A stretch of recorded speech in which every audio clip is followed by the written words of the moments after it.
Welcome to my YouTube channel. Today is another day. Sobrang productive ng araw namin ngayon kasi meron kaming media junket at MediaCon. So later, puro lang kami Q&As and more on storytelling about sa movie. So, samahan niyo kami. Let's go!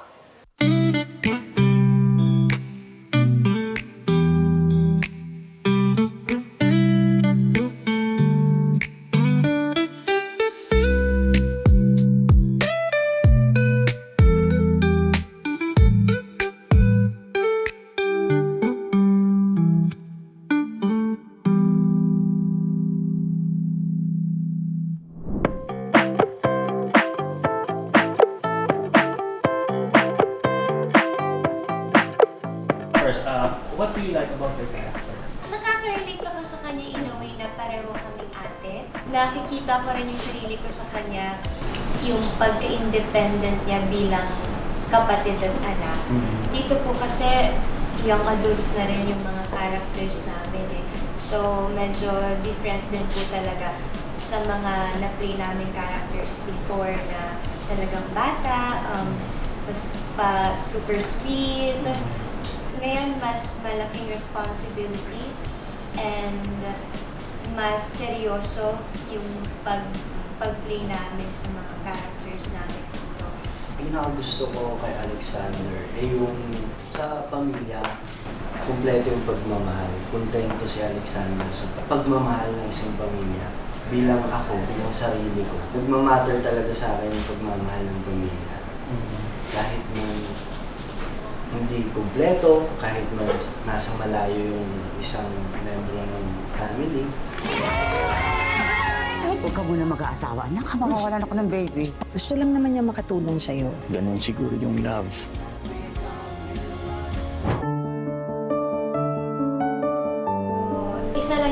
Isa sa mga gusto ko sa kanya bilang tao. Sobrang mabait. Pero hindi rin maganda minsan kasi nag-take advantage ng ibang tao. As an actor, gusto ko yung dedication niya sa ginagawa niya. Alam niya yung sinimulan niya, alam niya ginagawa niya, alam niya paano niya tatapos. Tsaka galing siya mag-adlib. Wow! Ako, gusto ko bilang Francine, bilang Chin, yung pagiging masayahin niya. Nakakahawa yung saya niya.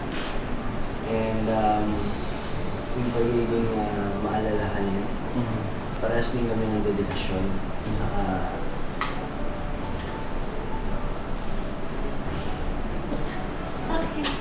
Wala, gusto ko siya kasama eh. Gusto ko pagiging niya. Sa trabaho namin kasi lagi siyang nagpapaalala sa akin eh. Alam niyang kaya ko, pero sasabihin niya pa rin yung ikakabuti para sa akin. And yung isa sa mga pinakagusto ko bilang katrabaho ko, bilang siya yung kapartner ko.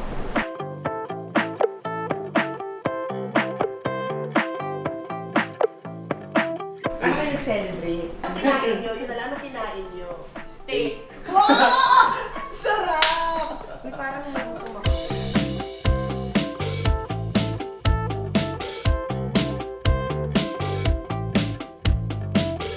Parang hindi kompleto ang salitang artista kapag wala yung mga Bashers. yes. And mga fan, mga nagmamahal sa amin, mga nandyan tuwing may live kami, pumupunta sa malayong lugar. Parang hindi kompleto ang salitang artista kung wala yun, wala sila. Lahat. Pero hindi naman kami napipikon. So parang, okay, kung yung Saka- sinasabi niyo, eto.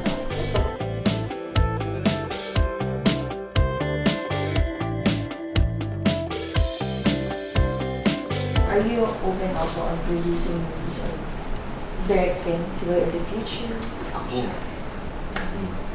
Minsan nga pag kinakausap ko yung mga direktor na nanonood ako sa tent, katabi ko sa system mismo ako.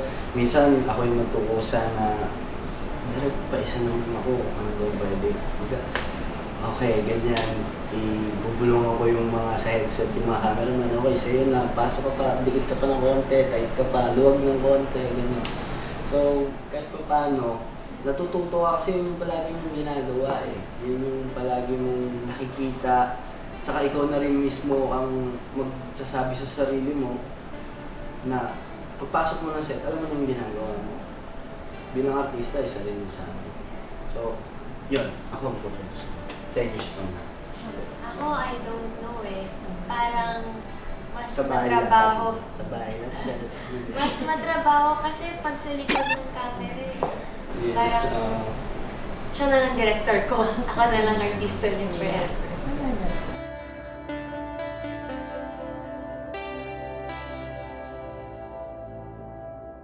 lahat tayo sumusugat. Hindi natin alam yung mangyayari bukas. Ang desisyon, kaya napakahalaga rin na nawala tayo sa punto na meron tayong ngayon.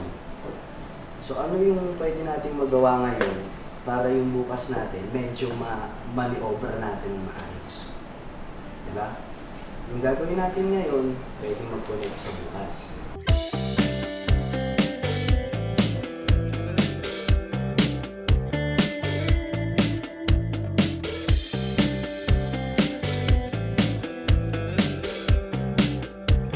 Dadating ang para sa'yo.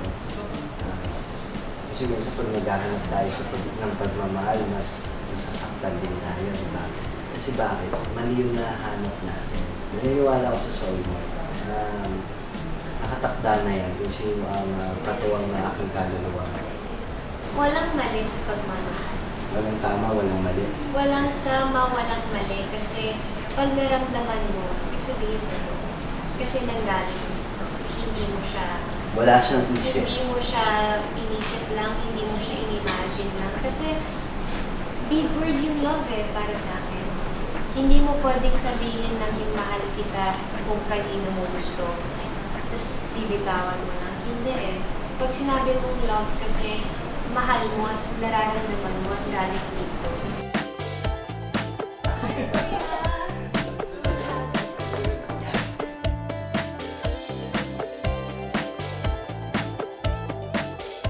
Paano na yung comfortability level ninyong dalawa? On a scale of 1 to 100. Up. 99.9. Uy! Sabog ka ba? Hindi. Sabog ka ba? Kasi gusto ko safe siya. Ay! Ganon ang sagot. Ay, pupukalin na lang ito. Hindi, para sa akin yung 0.1%. Kumbaga time niya na yun, sa kanya na yun. Okay. Ikaw, Ching, 1 to 100. How comfortable are you with him? Siguro pareho lang din. Pareho lang. 99.9. Siguro magiging 100 yan kapag kasal na lang. Uy! Easy. Easy daw. Easy. Pero Hindi, parang kasi pareho. yung 0.1 pala na yun, respeto. Okay. Respeto yun. Hindi porket komportable ka, gagawin mo lahat. Mhm. Respeto yun. Mhm. Yung 0.1%. Andito pa rin kami. Andito pa rin kami and it is What it is. Alright, thank you.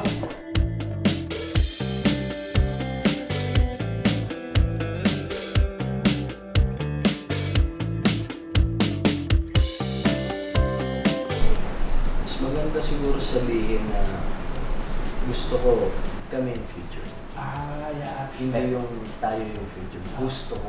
Nakikita ko na magkasama kami pa rin sa Oo. future. Yes. Siyempre, gusto ko. Yeah. Gusto ko din naman. Gusto. At mas more on, nakikita ko lang yung future sa aming dalawa na magkasama kami. Yeah. So, kaya po ay yes.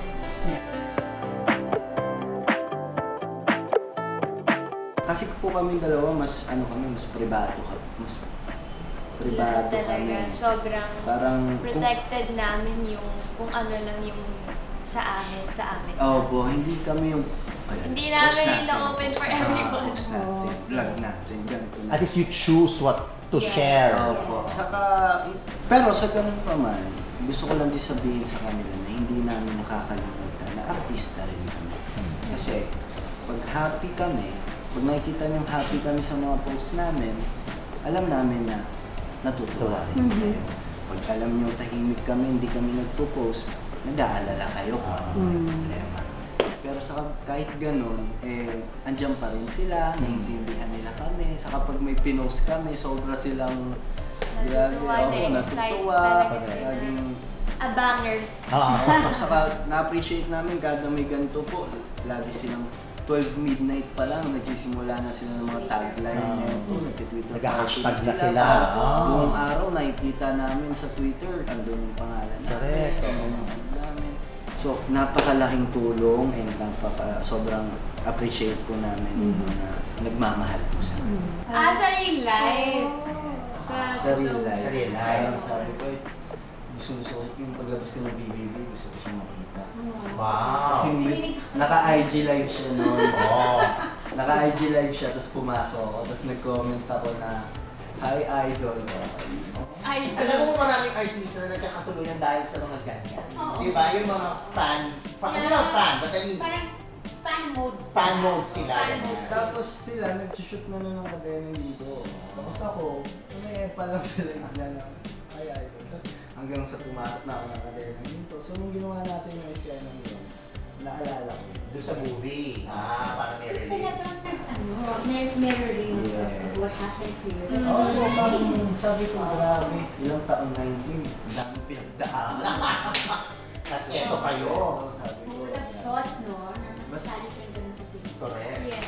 saka naalala ko, mas lalong nag-remind sa akin na sobrang strong pala natin. Sa pagsimpleng tingin ko lang dun sa eksena yun. Sobrang ano pala. Ang May tatal. glimpse pala ng future from that. Oo, di ba? Ito po, ito sasabihin ko, totoo to Ang My Future You po, minsan nagugulat kaming dalawa. Kasi bakit parang talagang Totoo. totoo na bakit parang Parang nangyari na to sa tunay na buhay. sa numbers. Oo, sa number. Sa numbers. Kung paano magalit si Karen noon, may mga moments na parang gano'n ako, magtampo ah. Oo, sa mga numbers, kung ano, kailan yung ganito, kailan tayo mag-shoot, kailan tayo My God, what does that Parang connected, mean, diba? parang connected din Oo. talaga sa amin. Yes, Yung parang- My Future, yung story niya. Sobrang gulat kami na. Alam, Tsaka pag binabasa namin yung script, parang, uy, parang tayo to ah. Hindi pa, kaya mas natutuwa kaming hindi siya ganun kabigat din na gawin yung mga eksena. Kasi parang minsan hindi na namin pina-acting yun eh. Relate na relate minsan. Parang lumalabas yung Francine at Seth at humahapyaw na lang yung characters na. Siguro it's for them to find out and parang kilatisin kung kailan sobrang totoo ng emosyon talaga. Na, I mean, totoo naman po lahat ng emosyon namin, but merong mga specific na eksena ron na emosyon namin as Francine and Seth. parang na-enjoy namin. Oo. Kasi parang, Ninam na. ito eh.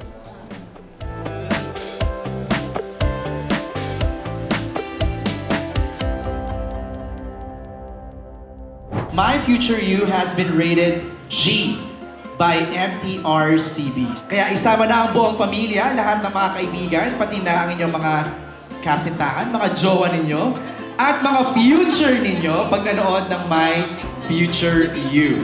Huwag natin patagalin pa, tawagin na natin ang cast ng My Future You. Hello, Frances!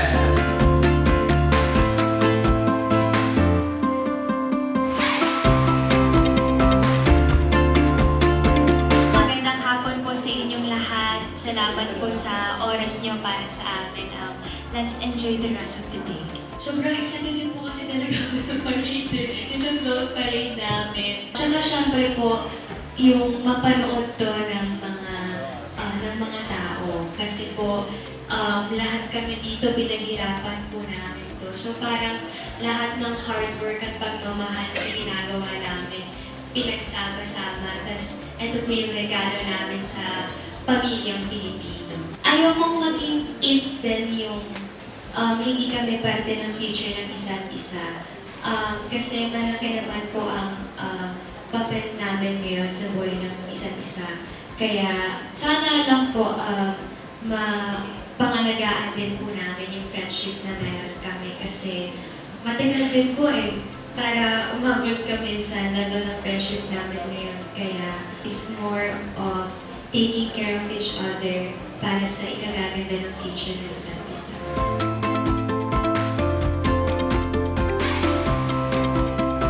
Ang ganda nila panoorin together. My God, ang sweet nila. Kung nag-usap,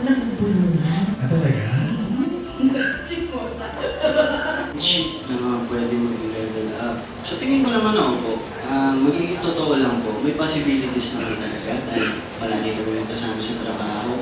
Pero magiging totoo rin po ako sa lahat ng pinagdaanan din po namin ni Francine. Ang priority po namin is yung trabaho namin. Trabaho namin, pamilya namin, pag-aaral. Siguro yung friendship na meron kami ni Francine, mas nag-grow siya. Mas nandun na ako sa tipo na kaya ko na siyang protektahan. Kaya ko na rin siyang, kaya ko nang magsalita din. Ganun yung meron akong nararamdaman para kay Francine. Kaya ko na siyang mas ipagtanggol ngayon. Kaya ko nang mas panindigan. Mas kaya ko nang tumayo. Ako na yung nasa harap ni Chin, sa likod lang siya. So, yun. Nag-melt po ata ako.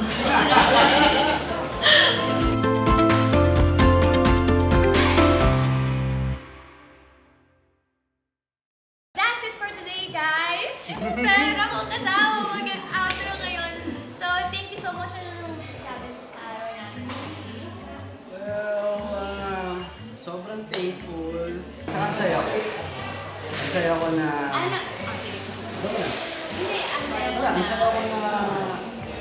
Ang dami nilang gustong itanong, tapos gusto ko natin. And kahit pa paano, yung mga question o mga ganyan, napaliwanag natin. Yun.